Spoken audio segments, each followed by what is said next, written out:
Welcome to Newcastle Family History Society podcasts. The Newcastle Family History Society, located on Awabakal land in Newcastle, New South Wales, Australia, provides support for those interested in family history.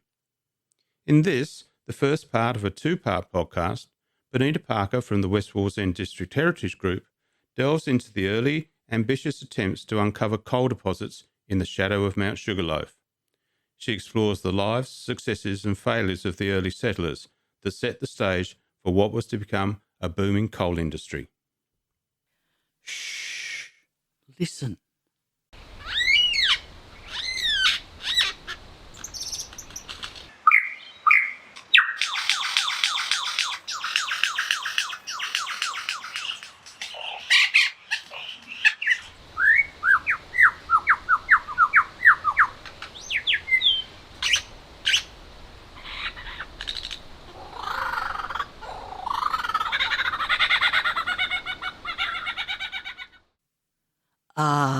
I wonder how long the trill of the amazing, superb lyrebird continued to entertain the forest lands in the shadow of Mount Sugarloaf after the arrival of the first settlers in the 1860s.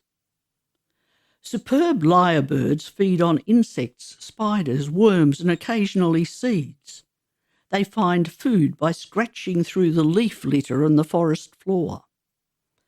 The male secures his territory, clears a patch of soil, and attracts potential mates by singing and dancing on one of the several mounds within it. The cocky little fellow then throws his head back, launches into an intricate call while raising his decorative tail feathers up over his back in a show of his male prowess. Sadly, if there is no forest, there is no place for the superb lyrebird. As I worked through the preparation of this podcast, I became aware of the need to highlight some important steps along the way. Until the early 1870s, there was no coal mining activity in the shadow of Mount Sugarloaf. However, during the mid-1870s, there was a great interest in finding coal. There were at least 8 attempts at establishing viable mines, most of which failed. It wasn't until about 1883 that a company was formed with adequate capital and expertise to make a mine successful. 2 coal mining companies were launched almost simultaneously in 1887-88. West Wallsend Coal Company and Monkwearmouth Coal Company. The following story looks in detail at how this happened. Men came to Newcastle, New South Wales from all over the world, many of whom had come to find yellow gold during the halcyon days of the Australian gold rushes in the 1850s. But, failing to find the elusive gold, they turned their attention to coal. When the government of the day removed the monopoly to mine coal from the Australian Agricultural Company in 1847, those entrepreneurial men who could afford to form mining companies flocked into the Lower Hunter and quickly established mines, Lambton, Hamilton and Cardiff. As the fever pitch increased, mines were established at Minmi in the 1850s and Wallsend in the 1860s. The coal from all these mines was of first-class quality, and the main seam became known as the borehole seam. Wherever this rich seam flowed underground, that was where men endeavoured to reach it. These early mines lay close to Newcastle Harbour, and easy rail links were developed to get the coal from the pithead to the harbour. By the 1870s, many of the original mines in the Newcastle area had been almost worked out, and the search was on for new locations. But what was happening locally at that time in the land sometimes known as Taralba Flats in the shadow of Mount Sugarloaf? From previous podcasts, we've become aware that this area was first settled in the early 1860s by men who had not made a fortune in the gold mining era or who had come to Australia at the invitation of the government to work in the rapidly expanding coal industry in the Newcastle area. By the 1870s, coal, commonly known as black gold, was the major factor attracting men into the shadow of Mount Sugarloaf. Those early settlers came to this untapped country in the hope that they would find a better life for themselves and their families. Many of the men already had a coal mining background in their homeland. Everyone who came to the lower Hunter River knew there was coal in the vicinity. It literally fell out of the cliff face at Nobby's and other places along the coast. In August 1872, one of the newspapers reported, "Taralba Flat is situated some 3 or 4 miles from Wallsend, southwesterly, and here a number of free settlers have settled down on from 40 to 100 acres and upwards. They are principally miners, working occasionally in the neighbouring collieries or cultivating their little farms or orchards, many of them keeping a few cattle and supplying butter and milk to the mining townships at hand. And nearly all of them have been occupants of the ground which they hold in fee simple from 7 to 10 years. Although originally very sterile and uninviting country, they have now so improved it that a visitor will see some really comfortable homes, good gardens and farms. They are, however, subject to the annoyance of having their cattle impounded off the unfenced land of the Wallsend Coal Company, which controls large tracts of this land. The poor people are at their wits' end to know how they should proceed as to making the company fence off this land adjoining their free selections." This newspaper article serves to highlight 2 points. The first point shows that by 1872, much of the land was owned and cultivated by many small settlers. The second point is that there was already a coal company, namely Wallsend Coal Company, in possession of large tracts of land in the area. Wallsend coal was known to be of remarkably high quality, so later, when coal was found nearby, the new companies included the name in their own company. Thus, Central Wallsend, Young Wallsend and West Wallsend were all names that came into use. On land owned by William Johnson, an early settler, and his family, there was an attempt to set up a company. It failed for a couple of reasons. One was insufficient capital, but the other was a serious mistake in the documentation, which was discovered before the company could recruit enough shareholders to form a viable company. Some of these small shareholders were miners trying to buy into a new company. There is sad evidence of the failure of this company in the names of men, many of whom were miners, in the bankruptcy court during this period. Some of the earliest known families to settle in the area, later known as West Wallsend Barnsley, were Joseph Notley, Richard O'Donnell and James Lord.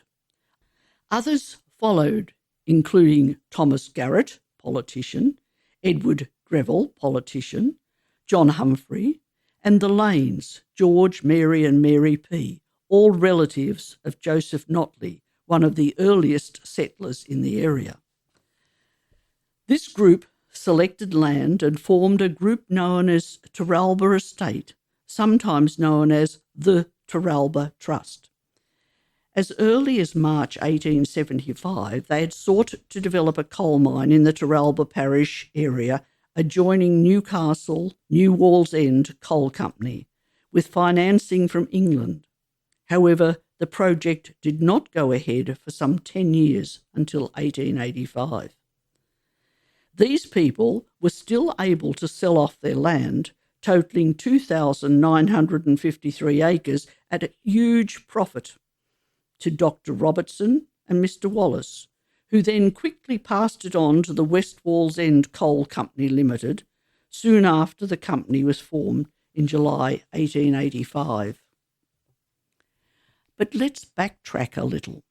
In September 1875, the Honourable Minister for Lands, Mr. Thomas Garrett, Esquire, paid a visit to Wallsend, known as one of the colliery towns.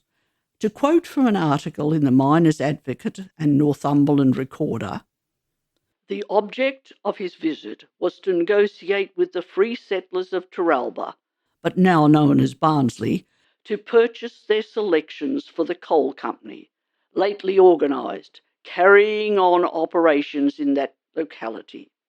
About a dozen owners of land met Mr. Garrett at Trotter's Hotel in Wallsend, what is now the Colliery Inn Hotel. The ground taken up by the free selection is estimated at 900 acres and is within the boundary line of the Wallsend Company's property. After some conversation on the matter, I understand the free selectors agreed to accept £20 per acre. Mr. Garrett has given himself 3 months' time to answer the matter.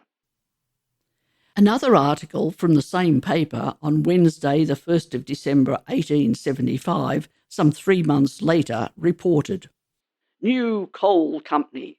We have been informed that an English company with a capital of £120,000 has purchased the estate of Mr. Thomas Garrett in the neighbourhood of Terralba. Boring operations have been commenced in 2 portions of the estate, with the view of testing the grid as quickly as possible. Attention is now directed to this part of the district, and there is no doubt that ere long it will be the scene of extensive mining operations. In February 1876, there was a further interesting report in the Miners Advocate relating to this early endeavour, under the heading of Coal at Terralba, in which it went on to say, We have been informed that the parties who have been engaged for some time past in boring for coal on Mr. Thomas Garrett's estate have struck a splendid seam of coal some 10 feet in thickness. Should the find turn out according to expectations, it will be a source of great wealth to the district, as the existence of coal there furnishes strong positive proof that the whole of the intervening country between Newcastle and Lake Macquarie is rich in coal deposits. We have been informed that boring operations have been conducted on behalf of an English company, in which case we may shortly expect to see sinking operations commenced. As we have seen, this mining endeavour never succeeded, like so many other efforts to extract coal. The name Thomas Garrett frequently appears in these early days of coal discovery and efforts to establish mines. He was, however, a man who drank heavily and took on risky land ventures. Thomas Garrett, politician, newspaper proprietor and land agent, was born on the 15th of July 1830 at Liverpool, England. He came with his family to Australia in 1840. He became a printer, first for his father and then in the government printing office, before he and his partner W.F. Carl founded the Illawarra Mercury at Wollongong in 1855. Between 1860 and 1861, with his father, they started a number of newspapers in southern New South Wales. He later turned to share broking and agency work. In 1860, he had won the Monaro seat as the acknowledged lieutenant of Sir John Robertson, of whom we will hear more in the next podcast. An active legislator and powerful debater, he was prominent but not really successful in politics. In the 1870s, he became a mining speculator and land agent. Early in 1883, he tried to form a third political party, but by July 1888, when Parkes had to ask him to resign as Secretary for Lands, he was probably an alcoholic. Sir John Robertson resigned from office in defence of his friend. In the 1880s, repeated questions in Parliament revealed that Garrett had over 68,000 acres, that's 27,519 hectares, of mineral leases on much of which he paid no rent. Closer to home for us here in the Hunter, he was also a director of Wickham and Bullock Island Coal Company Limited in Newcastle. Garrett died in Newtown in Sydney on the 25th of November 1891, leaving only a small estate. From these and other accounts written in newspapers of the times, some of these early settlers enthusiastically searched their land for evidence of coal. Those of you who listened to the story of Joseph Holmes will remember that he was one such man. He and his sons invested considerable time and money into proving that there was coal under their land by extensive private drilling, one of which was called Holmes Tunnel. Much later, this became the location of Mount Sugarloaf Colliery. There is one report of a shaft being dug to a depth of several hundred feet. But establishing a coal mine is an expensive business, and most men didn't have the necessary capital. The capital to construct mines came from other sources. In stepped the developers, politicians, real estate agents, wealthy men with family money, and even lawyers and shipping magnates. These men had knowledge of the country from their political or business connections, and they rode into this land on their fine horses, offering cash for the title to the lands of some of these poor settlers, as seen in the account already given above. Coal fever was rampant, and newspapers continued to report about New South Wales coalfields. A report from the Examiner of Coalfields on the condition and prospects of the coalfields in 1873, together with reports of the Inspector of Collieries on the state of the various coal and kerosene shale mines in New South Wales, made the following points. 1. The coal trade in New South Wales had occupied a very prosperous and satisfactory position through the year. 2. The high price of coal in England and the increased demand for it in Australia was inducing people to take up coal land in many new and promising localities. And 3. The Australian Agricultural Company, Wallsend, Lambton, Waratah, New Lambton, and cooperative mines were all working the same seam of coal, which varied from 9 to 12 feet in thickness. To quote, "It exists under the town and harbour of Newcastle, and if we take an area of 64,000 acres, bounded on the west by a line 10 miles west of Newcastle, and on the south by a line 10 miles south of Newcastle, and suppose it to average 8 feet in workable coal throughout this area, we have, at a very moderate estimate, 512 million tonnes of coal procurable from one of the seams of coal in the immediate neighbourhood of Newcastle. At a little over the present rate of working, at about 1 million tonnes per annum, this coal would last about 512 years." Such was the enthusiasm of those seeking their fortune in coal that calculations of the hidden resource were eagerly received and believed. A glimpse into the early growth of coal mining in and around Newcastle helps in the understanding of this history. Professor Edgeworth David, a leading geologist in the late 1880s, later stated that the exposures of the Newcastle coal measures in the cliff faces between Nobbies and just south of Catherine Hill Bay were probably the finest of their kind in the world. The same Newcastle coal measures, examined by the early scientists, are easily seen today in the coastal headland at Merewether, near the ocean baths. The Yard seam is visible at sea level and the Dudley seam about 10 metres above sea level. And then there was Nobby's seam, some of which is still visible today.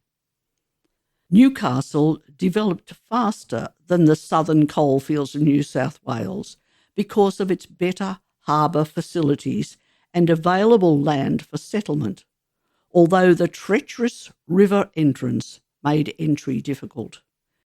Development of the Newcastle coalfield benefited by the completion of a breakwater between Nobbies and the mainland in 1846, which made the harbour entrance somewhat safer for ships, a project which had commenced in 1818. But the entrance still remained very dangerous, especially in bad weather. Apart from the weather, there were 4 major physical obstacles: Big Ben Reef, the Oyster Bank, Pirate Point, and Stony Point. It's estimated that close to 180 vessels were lost in the vicinity of the entrance to the Hunter River between 1800 and 1900.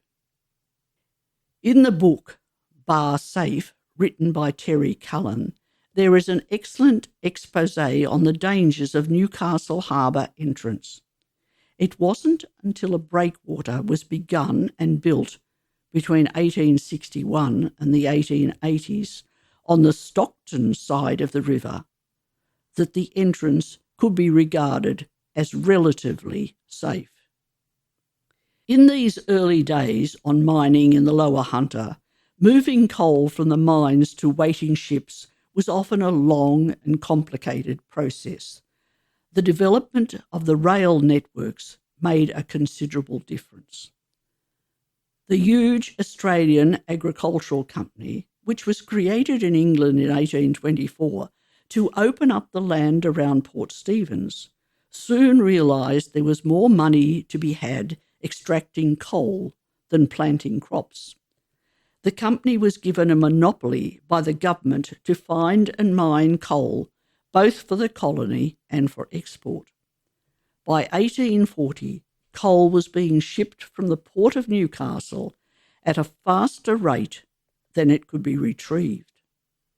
A call was put out to Britain to send miners to Newcastle. There was a very positive response.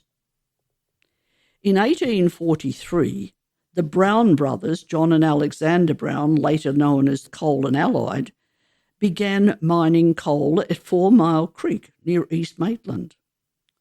These men came to Australia not as miners, but as labourers to work in a tweed factory in Stockton. But they saw potential in coal and were able to take out a lease at 4 Mile Creek. Production was so successful that they tendered to provide coal to the very active and successful Hunter River Steam Navigation Company, who accepted the tender. J&A Brown sustained their dominance of the coal industry, opening a mine at Burwood Estate near Newcastle in 1852 and acquiring the Minmi mine in 1859, which had commenced operations in 1853. In 2 years, the Minmi mine increased its production levels from 44,000 tonnes in 1860 to 111,000 tonnes in 1862 under their ownership. By far the most important direct factor affecting coal production was the opening of railway lines. It was good to know that coal lay in abundance throughout the area, but unless it could be mined and delivered to market, it was a useless product. Funding was passed by the government of the day on the 1st of December 1881 to commence railway work on the main Northern Railway line from Sydney to Hamilton. Construction started almost immediately after the bill was passed. But there were major difficulties both with the rugged terrain and the Hawkesbury River. The whole distance from Redfern to Hamilton was almost 100 miles. The work was done in two parts, south of the Hawkesbury and north of the Hawkesbury, until the Hawkesbury River Rail Bridge was constructed and opened on the 1st of May 1889. The mining companies in the Newcastle area were able to access the northern section well before the entire line was completed. This enabled them to transport their coal to the harbour for shipment around the world.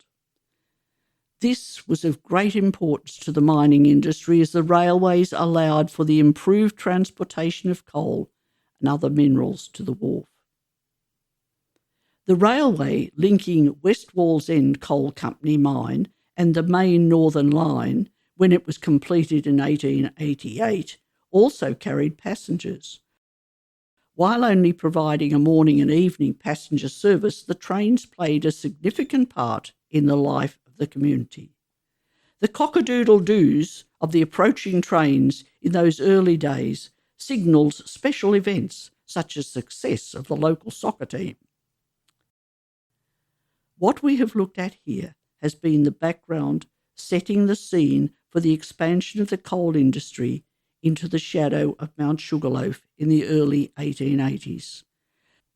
The next podcast will focus on those mines which were successfully constructed and, by yielding massive quantities of first-grade coal, brought a complete lifestyle change into the tranquil valleys in the shadow of Mount Sugarloaf.